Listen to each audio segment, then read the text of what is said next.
우선 영상을 시청하시기 전에 구독과 좋아요, 알람 설정 한 번씩 부탁을 드리겠습니다. 네, 방송 시작 전에 안내사항 한 가지 더 드리겠는데요. 저희가 그로스 리서치라고 새로운 브랜드를 하나 런칭을 했습니다. 그래서 이 채널에는 저희가 텔레그램을 지금 운영을 하고 있습니다. 그래서 텔레그램에서 그로스 리서치를 검색을 하시거나 네이버나 이런 곳에도 그로스 리서치, 그 다음에 아리스 이런 거 같이 검색해 보시면은 저희가 링크 주소를 올려놨습니다. 그래서 그 링크 주소를 따라서 들어오시면 저희 텔레그램 채널에 들어오실 수 있고요. 저희가 이런 식으로 카드 뉴스라든지 또는 오늘 같은 경우에는 저희가 탐방 보고서도 여기다 올려놨습니다. 슈프리마 탐방 보고서도 그로스 리서치에 먼저 올려놨기 때문에 이런 내용들 한 번씩 보실 수 있습니다. 따라서 이런 내용들 확인하고 싶다 그러신 분들은 저희 그로스 리서치 채널에 들어오시면 이 내용들을 확인을 하실 수가 있습니다. 지금 보시는 화면은 오늘자 슈프리마 탐방 리포트도 올려놨기 때문에 이런 내용들 한 번씩 보시길 바라겠습니다. 자, 그럼 본격적으로 방송에서 못다한 이야기 출발하도록 하겠습니다. 첫 번째 체크 포인트는 포스코 홀딩스와 에너지 솔루션이 2차 전지 사업 관련돼서 협력을 하기로 했다. 그래서 양해각서 MOU라고 하죠. 통상 이런 것들을 체결한 이후에 전략적으로 사업을 진행해 나가고 있는데, 여기서 핵심적인 단어는 이거인 것 같습니다. 구체적인 내용들 보시면은 양극재, 음극재, 중장기 공급 및 구매에 대한 이야기를 했고, 향후에 리튬과 같은 어떻게 보면 배터리의 원 소재, 그 다음에 리사이클링, 차세대 음극재 이와 관련된 소재 이와 관련된 2차 전지 전체 밸류 체인에 대해서 협력을 진행하기로 했다.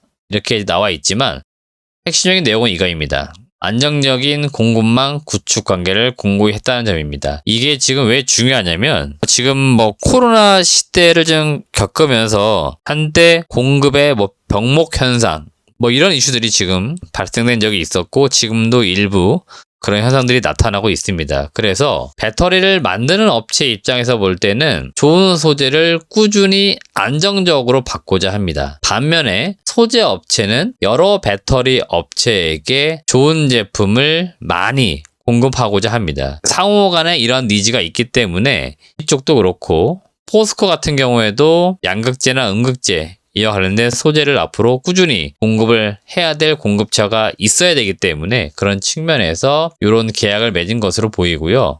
향후에 아마 이 중장기 계약, 지난번에 제 기억이 맞는지 모르겠지만 같은 경우에도 이런 계약 비슷한 걸 맺었다라고 공시를 했었습니다. 정확하게는 구매와 관련된 부분이 아니고 앞으로 장기적으로 이 정도 금액에 대해서 계약을 진행하겠다는 일종의 약속과 같은 그런 내용들이 있었다라고 공시한 적이 있었습니다. 그래서 향후에 아마 이거는 포스코 쪽에서 나오겠죠. 이쪽에서 일종의 주문을 할 테고 결국 이제 포스코 케미칼 같은 경우에 양극재, 음극재 공급하는 업체이니까 이런 쪽에서 아마 공시가 나올 가능성이 있습니다. 여튼 요 내용 때문에 오늘 10월 11일자 증시가 굉장히 안 좋았는데 두 개의 기업은 일단은 주가는 좀 강하게 비교적 오른 편입니다. 에너지 솔루션도 주가가 좀 올랐고, 그리고 포스코 홀딩스, 포스코 케미칼 이런 기업들 주가가 비교적 시장 대비해서 좀 강했었다 이렇게 보시면 되겠고요. 뭔가 이 포스코의 요 어떤 내용들 토대로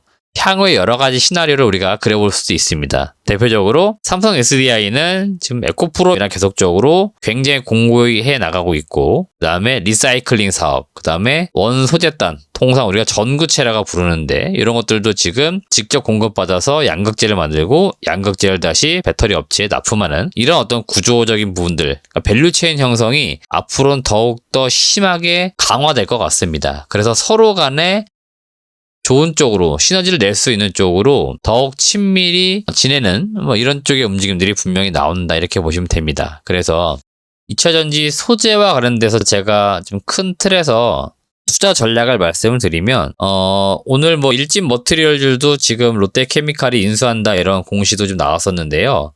소재단에 있는 많은 기업들은 대부분 다 지금 증설을 굉장히 많이 하고 있습니다. 그래서 기업별로 좀 차이는 있지만 생산 캐파가 지금 2022년하고 2025년 또는 26년, 그러니까 3년, 4년 뒤에 캐파 비교해보면 대체로 한 5배에서 10배씩은 다 키우는 것 같습니다. 많게는. 그러니까 매출이 100이 나오던 기업이 최소 매출 500, 많게는 매출 1000 나올 수 있을 정도의 공장 증설이 꾸준히 진행될 겁니다. 그래서 이쪽은 결국 시장이 커지면서 이제 서로 간에 파이를 나눠 먹을 겁니다. 그리고 전체적인 매출 볼륨은 계속 커지는 분위기로 갈 거고, 지금 이익이 나는 기업도 있고 또는 이익이 아직 못 나는 기업도 있지만 전반적으로 2차 전지 쪽에서는 대부분의 기업들이 큰 폭의 성장성은 분명히 가져갈 것이다, 이렇게 보시는 게 좋아요. 그래서 지금 증시 상황이 너무 안 좋다 보니까 주가만 우리가 놓고 막 보고 있는데, 산업적으로 좀 어떻게 변화가 되는지 이거를 우리가 놓치면 안 된다는 말씀을 드리겠고,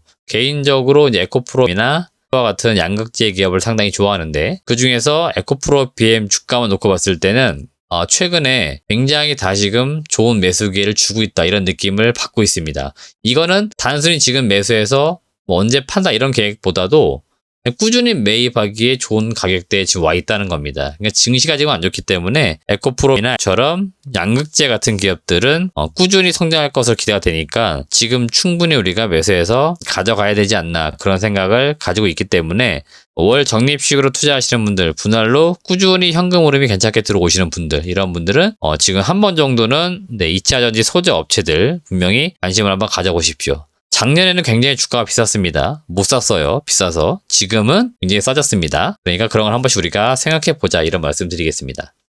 두 번째 이슈는 삼성 바이오로직스의 이제 4공장 부분 가동이라고 되어 있는데요. 완공은 보니까 내년 정도 완공되는 것 같습니다. 그래서 일단 삼성 바이오로직스의 공장 가동 소식이 들려오고 있고요. 글로벌적으로 단일 의약품 생산 시설로는 최대 규모라고 합니다. 지금 인천 송도 지역에 1공장부터 해서 4공장 합쳐보면 생산 능력이 총 62만 리터입니다.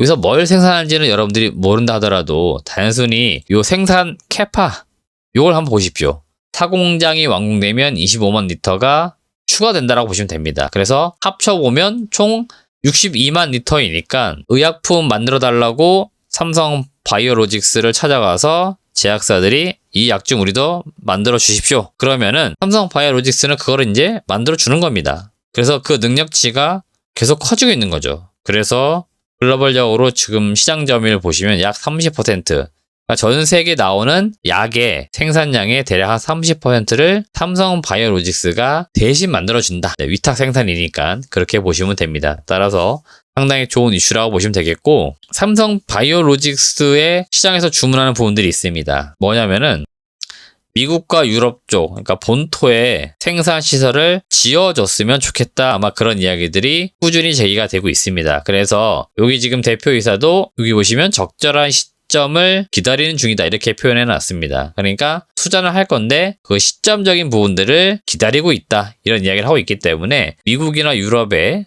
공장을 짓는 부분들, 특히 미국 쪽 투자되는 이야기들을 우리가 한 번씩 좀 체크를 해볼 필요 있겠습니다. 삼성 바이오로직스가 지금 주가가 대략 80만 원대 정도에서 거래가 되는데 오랜 기간 동안 80만 원대에 지금 유지가 잘 되고 있어요. 시장 대비하면 나름대로 안 빠지고 있는 종목 중에 하나입니다. 그만큼 지금 주가 자체는 안정적이고 향후에 특별한 악재가 없다라고 하면은 아마도 100만 원은 넘어가는 흐름이 나올 것으로 보입니다. 그래서 그런 점도 한 번씩 기대해 보시길 바라겠습니다. 세 번째 이슈는 시간의 특징주 말씀을 드리려고 하는데요. 이 부분은 원래 그 패널 다른 분이 원래 하던 건데 제가 원래는 화요일 날은 출연하는 날짜가 아닙니다. 오늘 이제 제가 대신 들어갔기 때문에 이 시간의 특징주 이걸 좀 해야 된다라고 해가지고 지난 10월 7일 장 끝나고 난 이후에 시간 외에서 좀 주가 변동이 있었던 기업들 그 이유 설명드리려고 하는데, 우선 금호전기, 진 매트릭스, 스킨앤스킨 주가는 올랐는데요. 여러분들이 다 무시하셔도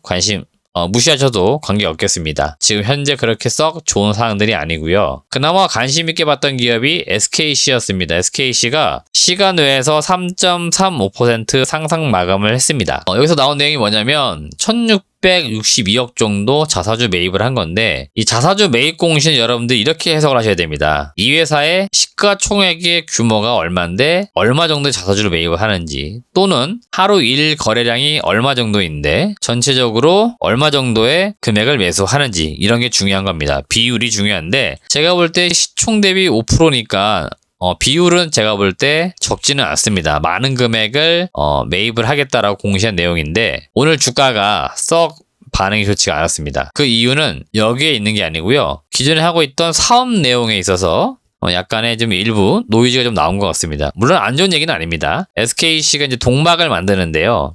이 동박을 주로 이제 LG 쪽에 공급할 때 비율이 대략 70입니다. 나머지 30%를 일진 머티리얼즈, 그다음에 솔루스 첨단 소재 이 두 개 기업이 공급을 하고 있는데 오늘 나온 뉴스를 보시면은 SKC의 비중은 좀 줄어들고 나머지 두 개 기업의 비중이 늘어난다. 이런 소식이 좀 나온 것 같습니다. 그러니까 결국에는 고객사 내의 점유율이 좀 줄어든다. 이런 이슈로 인해서 주가 오늘 좀 많이 빠졌었다. 이렇게 보시면 되겠습니다. 하락했던 기업들 좀 말씀드려보게 되면은 역시나 좀 관심 있게 볼만한 기업들은 없었고요.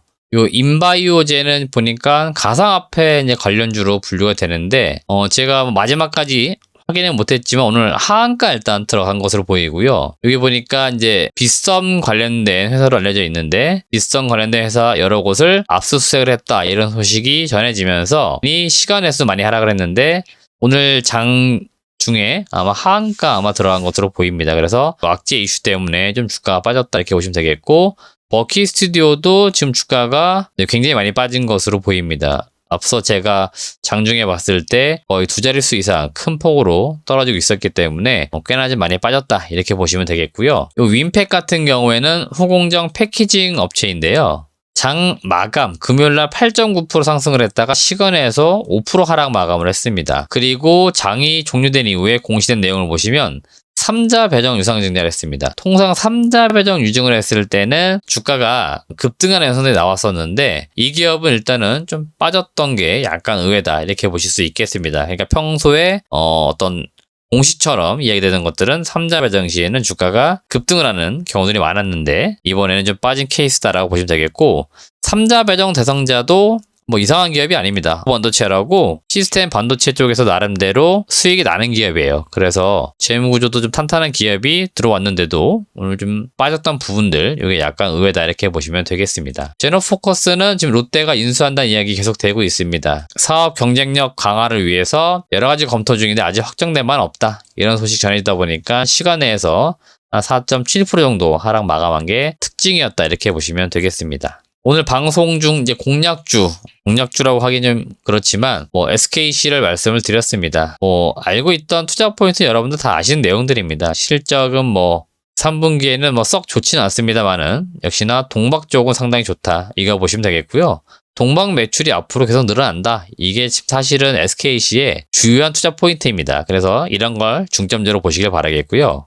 공장 증설 이야기 말씀드려보면은 지금 생산 캐파가 대략 5만 톤입니다. 근데 2025년까지 해가지고 유럽은 폴란드 지역, 그 다음에 아시아의 말레이시아 이런 쪽으로 해서 대략 연 25만 톤 그리고 미국에도 아마 투자가 이루어질 겁니다. 그래서 생산 캐파가 조금씩 늘고 있고 올해 대비 3년 뒤에 캐파는 5배 이상 증가를 하기 때문에 결국 공장을 많이 늘린 만큼 매출과 영업이익은 같이 늘어날 수밖에 없다. 기업 가치는 올라간다. 이게 가장 중요한 핵심 포인트입니다. 일진 머티리얼즈 30배이고요. 솔루스 첨단 소재 거의 100배 육박합니다. 왜냐면 마이너스이기 때문에 사실 표시하긴 그런데 이 두 개 기업이랑 비교하면은 SKC는 아주 양호한 기업입니다. 그래서 제가 볼 땐 동박 기업 중에 아직까지는 제 마음속의 탑픽은 SKC다. 이렇게 보시면 되겠습니다. 차라리 개인적으로는 SKC의 자회사인 SK넥실리스 요 기업이 상장을 해가지고 따로 동박 사업만 재평가를 받았으면 좋겠어요. 차라리 그러면은 시장에서 적절한 주가 밸류에이션이 나올 텐데